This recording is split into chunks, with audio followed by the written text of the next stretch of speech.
হাফিজাহুল্লাহ তিনি উলামা একরামের উদ্দেশ্যে একটা বক্তব্য দিয়েছিলেন ইমারতে ইসলামের গুরুত্ব সম্পর্কে। লম্বা বক্তব্য, যারা আপনারা শুনেন নাই হয়তো অনেকে শুনেছেন, যারা শুনেন নাই এটা শুনবেন। আর এটার বাংলা অনুবাদও হয়েছে, এটা পাওয়া যায় মার্কেটে, এটা পড়তেও পারেন, খারাপ না, এটা ভালো। যে কথাটা আমি বলতে চাচ্ছি সেটা হলো, কাউসারী রহিমাহুল্লাহ যে বলেছেন, এই যে পতিত চিন্তাটা আজকে আমাদের ভিতর এতটা গ্রাস করেছে, এতটা মানে পানির মতো এসেছে যে রাষ্ট্রের শীর্ষ পর্যায়ের ইসলাম নেওয়া এটাকে আমরা আজকে গুরুত্বপূর্ণ কোনো মেহনতি মনে করছি না। এটার কারণে আমরা আগাতে পারছি না। আপনারা জানেন যে কোনো রাষ্ট্রে যদি আপনি ইসলামকে নিতে চান সর্বোচ্চ জায়গায়, তাহলে মুসলমানদের ভিতর আকীদাগত দ্বন্দ্ব তো থাকবেই। এবং রাসূলুল্লাহ সাল্লাল্লাহু আলাইহি ওয়াসাল্লামের হাদিস এটা দেখেন, খারিজি ফিতনা থেকে ফিতনার সূচনা হয়েছিল। আল্লামা ইবনু ওয়াজির আল ইয়ামানি রাহিমাহুল্লাহ উনি, এরপর ইমাম শাতিবী রাহিমাহুল্লাহ আল ইতিসামে, ইবনু ওয়াজির আল ইয়ামানি ওনার আল আওয়াসিম ওয়াল কাওয়াসিম ফি যাব্বি আন সুন্নতি আবিল কাসিম, শানদার কিতাব। এখানে তেমন তিনি যেমন খেলাফত নিয়ে যেমন আলোচনা করেছেন, রাষ্ট্র নিয়েও যেমন আলোচনা করেছেন, ঠিক তেমনিভাবে মুসলমানদের বিভিন্ন ফিরাক নিয়ে আলোচনা করেছেন। একটা কিছু জায়গায় মানে মুসলমানদের মানে যারা কালেমাতে বিশ্বাসী তাদের সবার এক থাকা দরকার। যেমন মনে করেন বাংলাদেশের, আমি কিছু বলি, যেমন মনে করেন শিক্ষানীতি, শিক্ষা সিলেবাস, এই যে শিক্ষা সিলেবাস, এটার ব্যাপারে সব মুসলমানের যারা কালেমায় বিশ্বাসী তাদের একতাবদ্ধ থাকা দরকার। একতাবদ্ধ থাকার অর্থ এই নয় যে আপনি একটা কমিটি করবেন, এই কমিটির একজন সভাপতি হবে, এই কমিটির একজন সেক্রেটারি হবে, এই কমিটির অধীনে কাজ হবে, এটার নাম ঐক্য না। কারণ আমাদের দেশের অভিজ্ঞতা হলো, আপনি কমিটি ভিত্তিক ঐক্য করতে গেলে ওই ঐক্য থেকে অনৈক্য সৃষ্টি হয়। এটা হলো বাস্তব কথা। অর্থাৎ যদি জাতীয় বা ইসলামের সামগ্রিক কোনো ইস্যু আসে, এমন কোনো বলয় থাকা দরকার, এমন কোনো প্ল্যাটফর্ম থাকা দরকার, অথবা এমন সুসম্পর্ক থাকা দরকার, বলয় বাদ দেন, প্ল্যাটফর্ম বাদ দেন, এমন সুসম্পর্ক থাকা দরকার যে সুসম্পর্কের কারণে সবাই যার যার ঘরানা থেকে, যার যার জায়গা থেকে এক সুরে, এক কণ্ঠে, এক আওয়াজে কথা বলবে। তো আমাদের মুরব্বীরা এই যে একটা সুসম্পর্ক তৈরির মেলাবন্ধন, এই সুসম্পর্ক তৈরির বিভিন্ন ঘরানার, বিভিন্ন মাসলাকের, বিভিন্ন মাশরাবের উলামা একরামের ভিতর, তাওহীদপন্থী মুসলমান যারা আছেন তাদের ভিতর সম্পর্কের একটা মেলাবন্ধন তৈরির সেতু, এটা অনেক সময় রাজনৈতিক সংগঠন দিয়ে হয় না। কারণ রাজনৈতিক চিন্তা দর্শন মানুষের ভিন্ন হতেই পারে এবং ভিন্ন হবেই, আকীদাগত ভিন্নতা থাকবেই, মাসলাকগত ভিন্নতা থাকবেই। কিন্তু এর ঊর্ধ্বে উঠে একটা সম্পর্কের মেলাবন্ধন তৈরি করার জন্য একটা তানজিমের প্রয়োজন, একটা সংগঠনের প্রয়োজন, যারা কোনো রাজনৈতিক এজেন্ডা পারপাস সার্ভ করবে না, যারা কোনো আকীদা ভিত্তিক, আকীদাকে কেন্দ্র করে কাজ করবে না, বরং পারস্পরিক সম্পর্ক তৈরি করার জন্য কাজ করবে। এই উদ্দেশ্যকে সামনে রেখে আমাদের মুরব্বীরা জাতীয় উলামা শায়খ আইম্মা পরিষদ গঠন করেছেন। দেখেন, আমি সব জায়গায় কথা বলি, এখানেও বলি, বিভিন্ন জায়গায় বলি, আমি হানাফি 100, আমি আশআরি মাতুরিদি 100, আমি দেওবন্দি 100। আপনি যদি এখানে আশআরি মাতুরিদের আকীদা নিয়ে কথা বলেন, আমি এখানে খণ্ডন করব। আপনি যদি এখানে হানাফি ফিকহ নিয়ে কথা বলেন, আমি এখানে খণ্ডন করব।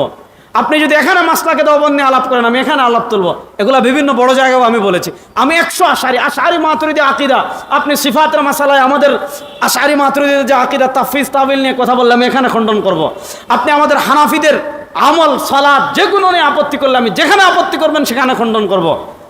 আকীদার ক্ষেত্রে, আমাদের মানহাজের ক্ষেত্রে আমি এক চুলও কাউকে ছাড় দিব না। এবং আমি এটাও বিশ্বাস করি না যে আকীদা ঐক্যের নামে, উদারতার নামে আপনি নিজের আকীদা বিশ্বাস বিসর্জন দিয়ে দিবেন। ঐক্যের অর্থ আপনি মাসলাক ছেড়ে দিবেন, ঐক্যের অর্থ আপনি আকীদা ছেড়ে দিবেন, ঐক্যের অর্থ আপনি মাযহাব ছেড়ে দিবেন। এমন ঐক্য আমি বিশ্বাসও করি না। এমন ঐক্য কখনো টেকসই হয়নি। ইসলামের ইতিহাসে যত ঐক্য এই ধরনের হয়েছে, এগুলো থেকে আরো ফিতনা তৈরি হয়েছে। এখন আমাদেরকে কি করতে হবে? সবাই যার যার আকীদা আপন জায়গায় রেখে, সবাই যার যার মাসলাক আপন জায়গায় রেখে, সবাই যার যার মানহাজ আপন জায়গায় রেখে, এমন একটা বিপুল বড় ইস্যু যখন সামনে আসবে, বড় মাকসাদ যখন সামনে আসবে, তখন আমরা যেন একসাথে, এক কণ্ঠে, এক আওয়াজে কথা বলতে পারি। এজন্য আমাদের পারস্পরিক সম্পর্ক থাকা, পারস্পরিক সৌহার্দ্য থাকা, চুপ চাওয়াচাওয়ি করা, মাঝে মধ্যে বসা, চা খাওয়া, মাঝে মধ্যে গল্প করা, মাঝে মধ্যে সংলাপ করা, এগুলোর মাধ্যমে অনেক সহাবস্থান তৈরি হয় এবং আলেমদের ভিতর, বিভিন্ন রাজনৈতিক দলের ভিতর পরস্পর একটা সম্পর্ক তৈরি করার কাজ ওলামা মাশায়েখ আইম্মা পরিষদ করতে থাকবে ইনশাআল্লাহ। 2 নম্বর আরেকটা কথা বলে আমি শেষ করব। দেখেন,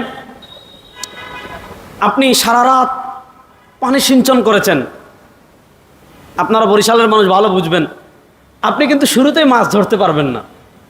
পানি আস্তে আস্তে কমে, আস্তে আস্তে কমে, আস্তে আস্তে কমে, আস্তে আস্তে কমে, পানি যখন কমে যায় তখন মাছ ধরার সুযোগ আসে। তখন কিন্তু দেখা যায় অনেকে মেশিন লাগিয়ে বাড়িতে চা খায়, ওদিক ওদিক গল্প করে, লুডো খেলে। কিন্তু পানি যখন আস্তে আস্তে আস্তে আস্তে কমতে থাকে, জাল ফেলে সতর্ক থাকে, মাছ যেন বাহিরে না থাকে, সে প্রস্তুতি নেয়। দেখেন, আমাদের বাংলাদেশে এখন মাছ ধরার সময় এসেছে, মাছ ধরার সময় কাছাকাছি। দীর্ঘ একটা সংগ্রাম, এবং সব জায়গায় আমরা কথা বলি, এবং শায়খা চরমনাইও ছিলেন ওই মজলিসে। 5 তারিখের পরে এই সমন্বয়কদের লিয়াজু কমিটির সাথে আমাদের একটা বৈঠক হয়েছিল। সেখানেও আমরা বলেছিলাম যে বিভিন্ন মন্দিরে নাকি হামলা হচ্ছে, যদিও এগুলা গুজব ছিল। বাংলাদেশে ইসলামপন্থী না কেউ কোনো মন্দির ভাঙচুর করেনি। এগুলা যারা আওয়ামী লীগ, হিন্দু আওয়ামী লীগার যারা ছিল, তারাই ফিতনা সৃষ্টি করার জন্য, তারাই তাদের কিছু মন্দির হয়তো ভাঙচুর করতে পারে। কোনো মুসলমান, কোনো তাওহীদপন্থী, কোনো বাংলাদেশি কোথাও কোনো মন্দিরে আঘাত করেছে এমন নজির কেউ দেখাতে পারবে না। এবং আপনারা দেখেছেন ফরিদপুরে আমাদের 2 ভাইকে পিটিয়ে হত্যা করা হয়েছে, তারপরে কোনো মন্দির ভাঙচুর হয় নাই। সুতরাং মন্দির ভাঙচুরের গল্প বাংলাদেশে না, কলকাতায় করেন, বাংলাদেশের গল্প চলে না কখনো। তো আমি যেটা বলছিলাম, ওখানে আমরা তাদেরকে বলেছি যে আজকে আপনারা বিপদে পড়েছেন, আমাদের কাছে আসছেন, আলেমদের কাছে আসছেন। এবং আমরা গত 3-4 দিন আগে শিক্ষা বিষয়ক উপদেষ্টাকে এই কথা বলে আসছি যে আপনারা যখন রাষ্ট্রীয় কোনো বিপদে পড়বেন, আলেমদের কাছে আসবেন, তখন জানেন আলেমদেরকে শুনেন। এই যে স্বৈরাচার পতন হয়েছে, এই স্বৈরাচারের পতনের ভিতরে আপনারা মনে করবেন না ছাত্র জনতার একক অবদান। শুনেন, যখন এই স্বৈরাচারের বিরুদ্ধে কেউ কোনো কথা বলতে পারে নাই, তখন আলেমরা মসজিদে কথা বলেছেন, খানকায় কথা বলেছেন, ওয়াজ মাহফিলে কথা বলেছেন, বিভিন্ন জায়গায় কথা বলেছেন। তাহলে এই যে ফ্যাসিস্ট বিরোধী চেতনা, এই চেতনা আম পাবলিকের ভিতর জাগরণ রাখতে সবচেয়ে বেশি যারা কাজ করেছেন তারা হলেন ওলামায়ে কেরাম। এজন্য ওলামায়ে কেরাম, আমি শেষ করছি, শায়েখের অনেকগুলো গুরুত্বপূর্ণ প্রোগ্রাম আছে, তারপর আমি 2 মিনিট সময় নিচ্ছি শায়েখ একটু। হ্যাঁ, আমি 3-4 মিনিটে শেষ করছি। অবশ্য শায়েখ আমাকে এত মহব্বত করেন, আমি যদি লম্বা বক্তব্য দেই আমি জানি শায়েখ নারাজ হবেন না, কিন্তু আমার বক্তব্য শোনার জন্য তারা আপনারা আসেন নাই, এজন্য আমি কথা বলে শেষ করছি। শুনেন, বাংলাদেশে এখন রাষ্ট্রীয় পর্যায়ে ইসলামকে প্রতিষ্ঠা করার যে সুযোগ এসেছে, এই সুযোগ আগামী 200 বছর আছে কি না এটা একটা সন্দেহ থেকে যাবে। কারণ এই সুযোগ আমরা আর পাবো না। কেন পাবো না জানেন? কারণ বাংলাদেশের মানুষ, এই যে আমার বয়স তো খুব বেশি না, আমি এই রাষ্ট্রের উপর বিরক্ত, আপনারাও এই রাষ্ট্রের উপর বিরক্ত। কারণ এই রাষ্ট্র যারাই ছিল তারা কেউ আমাদের ইসলামের অধিকার বাদ দিলাম, আমাদের মানবিক মৌলিক যে অধিকার কেউ দিতে পারে নাই। পৃথিবীর ইতিহাসে দেখেন, আজকে পৃথিবীর ইতিহাসে আমরা যদি দেখি মানুষের যতগুলো অধিকার, এবং কাসারি রহিমাল্লাহর মাকালায় আমি পড়লাম এই কথা যে আমরা ইসলামের, আমাদের একটা মৌলিক ব্যর্থতার জায়গা যে আমরা ইসলামের কথা আনলেই আলাপানি কুন্টার, যে চুরি করলে হাত কেটে ফেলতে হবে, কেউ যদি আপনার বেবিচার করে তাকে প্রস্তরাঘাতে হত্যা করতে হবে, এই 3-4টা বিষয়কে সামনে এনে মানুষের কাছে একদল, আমরা ওরিয়েন্টালিস্ট বলি, মুস্তাশরিকিন বলি, তারা ইসলামী ইমারা ইসলামিয়াকে, ইসলামী রাষ্ট্রকে, খিলাফাতে ইসলামিয়াকে মানুষের কাছে বাজেভাবে উপস্থাপন করার একটা এই 3-4টা হুদুদ এবং কিসাসকে সামনে এনে, অথচ ইসলাম ন্যায় বিচারের ক্ষেত্রে ইসলামের মূলনীতি কি, ইনসাফ প্রতিষ্ঠার ক্ষেত্রে ইসলামের মূলনীতি কি, আকাল্লিয়াত, আপনার যারা সংখ্যালঘু আছে তাদের ক্ষেত্রে, ধর্মীয়ভাবে সংখ্যালঘু যারা আছে, জিম্মি আমরা যাদেরকে বলি, তাদের ক্ষেত্রে ইসলামের হুকুম কি, আইন আদালতের ক্ষেত্রে ইসলামের বিধান কি, ইসলামের সৌন্দর্য কি, এগুলা কিন্তু কোনো আম মানুষ, সাধারণ মানুষের কাছে তুলে ধরবে না। কোনো স্কুল কলেজের পড়ুয়া, তাদের দায়িত্ব না এগুলো মানুষের কাছে তুলে ধরা। আমরা যেহেতু ইসলামী শরিয়া পড়েছি, আমরা যেহেতু ইসলামী শরিয়া নিয়ে গবেষণা করি, আমি প্রত্যেক মসজিদের ইমামদের কাছে এই অনুরোধ রেখে আমার বক্তব্য শেষ করব। আমি প্রত্যেক ইমামের কাছে, প্রত্যেক আলেমের কাছে, প্রত্যেক শায়েখের কাছে, প্রত্যেক পীরের কাছে আমি এই অনুরোধ করব, আপনি যদি পীর হন, আপনার মুরিদদের কাছে আপনি ইসলামী ইমারতে শরঈয়া, ইসলামী রাষ্ট্রের সৌন্দর্য তুলে ধরেন। আপনি যদি ইমাম হন, আপনার মুসল্লিদের কাছে আপনি ইসলামের সৌন্দর্য তুলে ধরেন।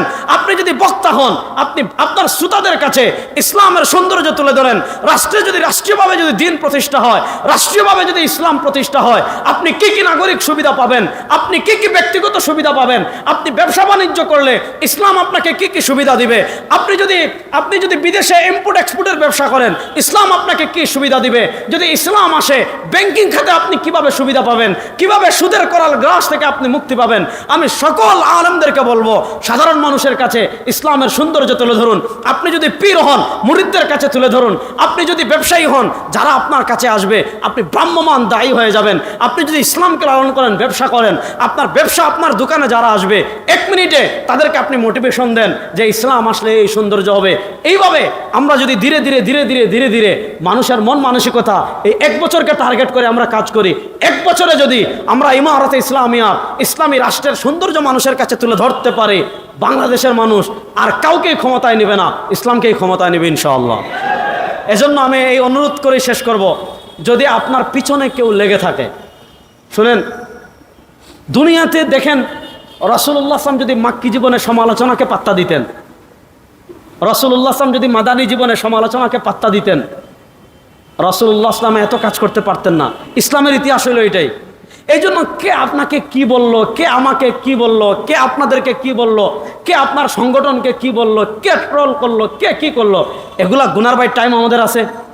আমরা কাজ করব। শুনেন, পৃথিবীতে কাজই থাকে, সমালোচনা হারিয়ে যায়। আল্লাহ রাব্বুল ইজ্জত ওয়াল জালাল পরিপূর্ণ একনিষ্ঠতার সাথে, ইখলাসের সাথে, বিশুদ্ধ পন্থায় আইয়াকুনা খালিসান আইয়াকুনা সাওয়াবান, যেটা ফুজাইল ইবনে ইয়াজ রাহিমাহুল্লাহ বলেছেন, আল্লাহ নববী পন্থায়, রাসূলুল্লাহ সাল্লাল্লাহু আলাইহি ওয়াসাল্লামের দেখানো পন্থায় বিশুদ্ধভাবে ইখলাসের সাথে আমাদের সবাইকে দিনের কাজ করার তৌফিক দান করেন। আল্লাহ রাব্বুল ইজ্জত ওয়াল জালাল যে কথাগুলো বললাম, ইন আসাবতু ফামিনাল্লাহ ওয়া ইন আখতাতু ফামিন্নি ওয়া মিনাশ শাইতান, সুবহানাকাল্লাহুম্মা বিহামদিকা আশহাদু আল্লা ইলাহা ইল্লা আনতা আস্তাগফিরুকা ওয়া আতুবু ইলাইক। আসসালামু আলাইকুম।